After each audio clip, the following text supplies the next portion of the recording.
Hello. um,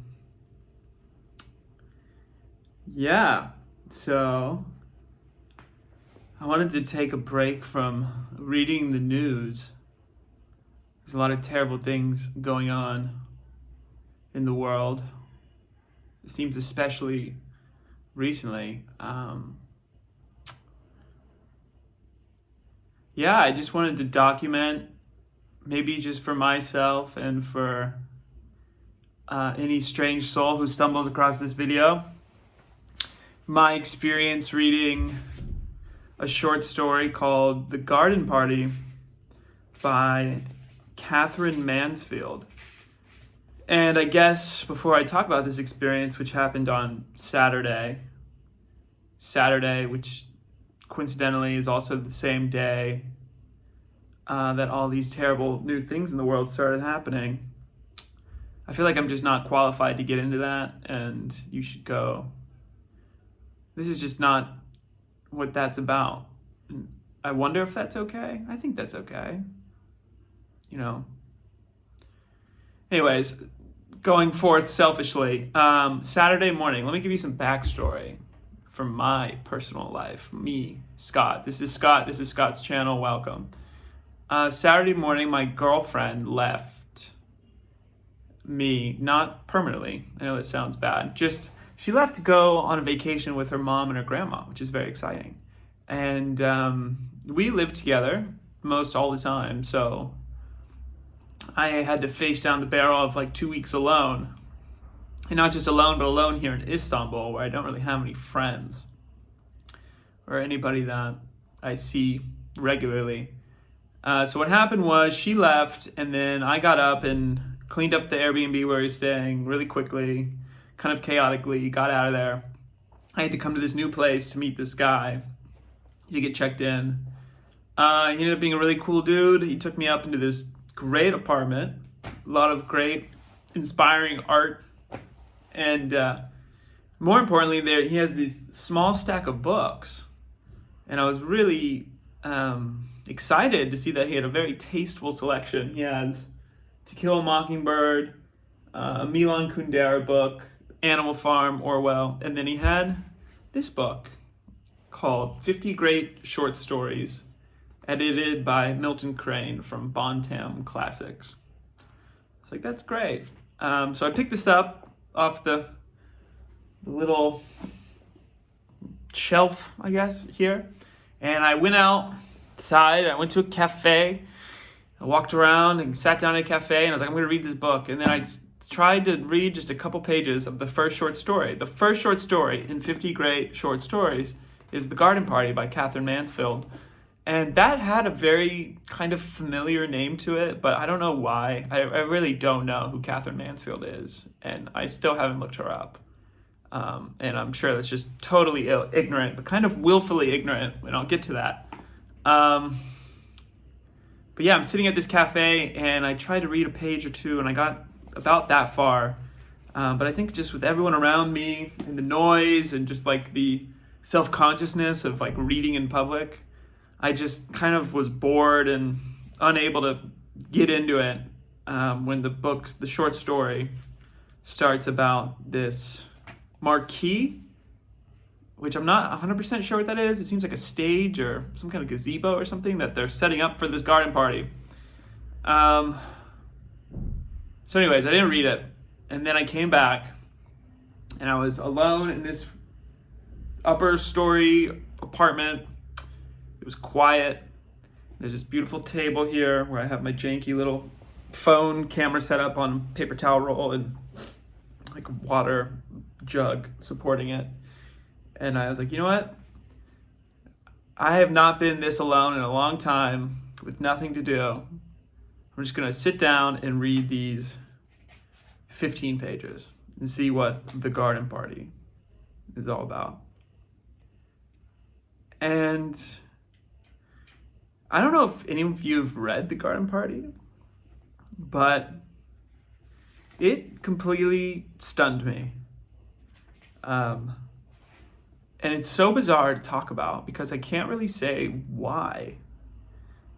And I mean, I guess I can, if you haven't read it, this is what I'll say. Like, there's not much I can really spoil. There's maybe a couple moments I could spoil. But there's not much plot. It's only 15 pages long. It's a short story. And it's about like a wealthy English family, a girl in that family who's like helping the house get ready for an afternoon garden party.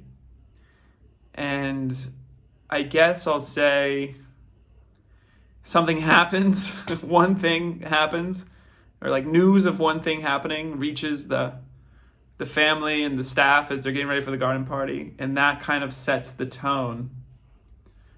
There's some Doritos on the ground from last night. It kind of sets the tone. Last night I ate whole bag Doritos on my own. Kind of sets the tone for something profound, I suppose.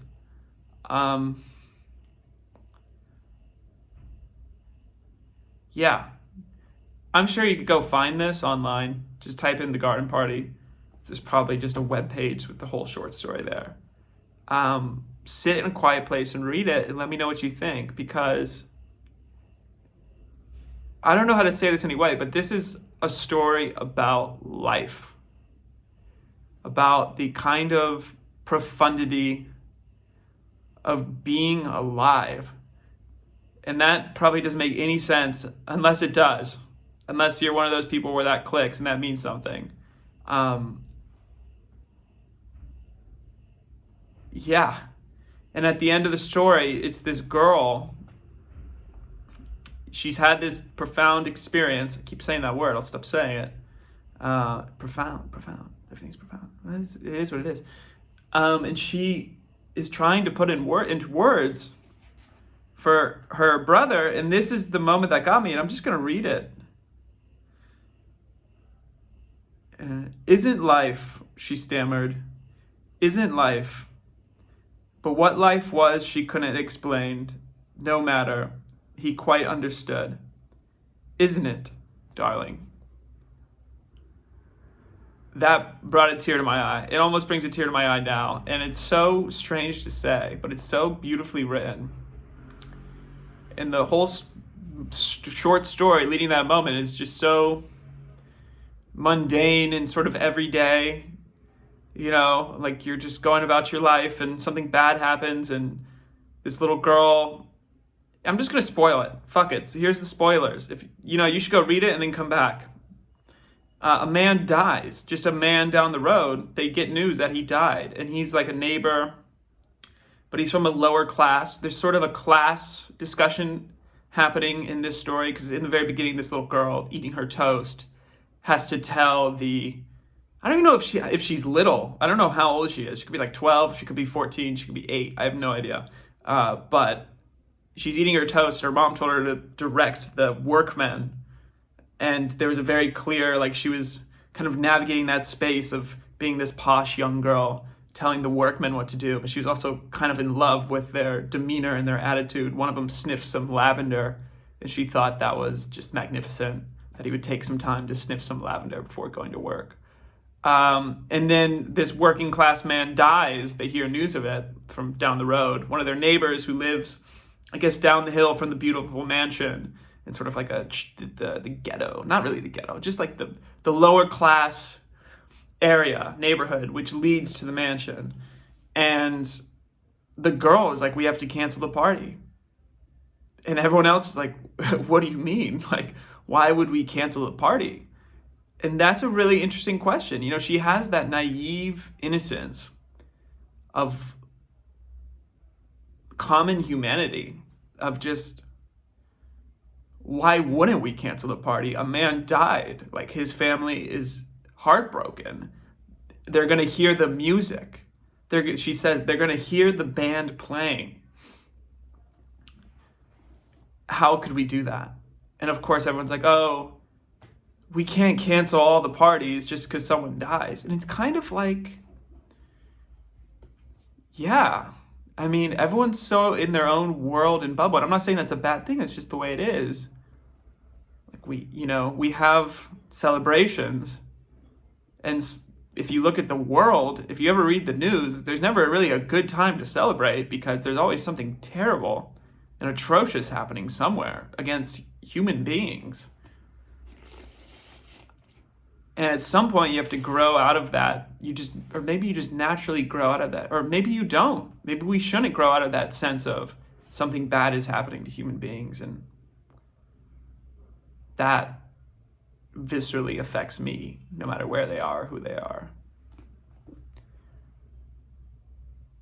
I don't know. The girl went down at the end with a basket of goods, and it's kind of this awkward thing. And she saw the dead body of the man who had died in the house, kind of in the coffin, I guess. And she said her perception of the man was also very touching. It was, maybe I could just find it. I mean, I'm just going to butcher this over and over.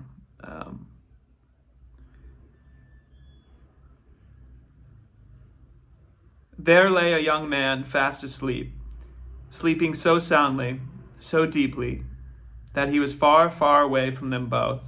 Oh, so remote, so peaceful. He was dreaming.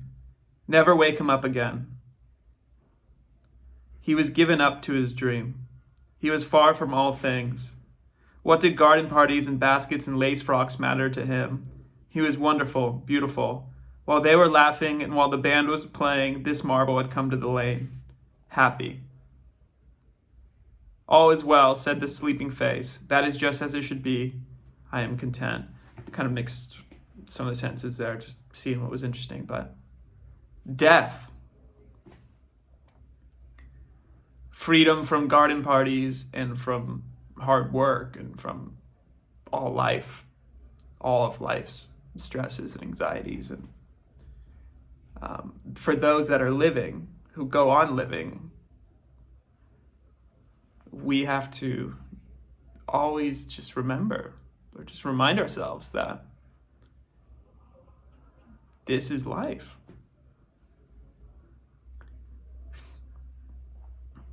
I feel like we always get, or maybe I'll just speak for myself, it's so easy to get caught up in what I'm doing, what I'm trying to do, what I want to do, the future, what I've done in the past, good or bad, the things that eat at me, what I wish I had done instead, where I wish I was. And you kind of detach yourself from just the experience of being alive right now. And we're all going to die. And maybe that's not something we should be afraid of. The Garden Party by Katherine Mansfield.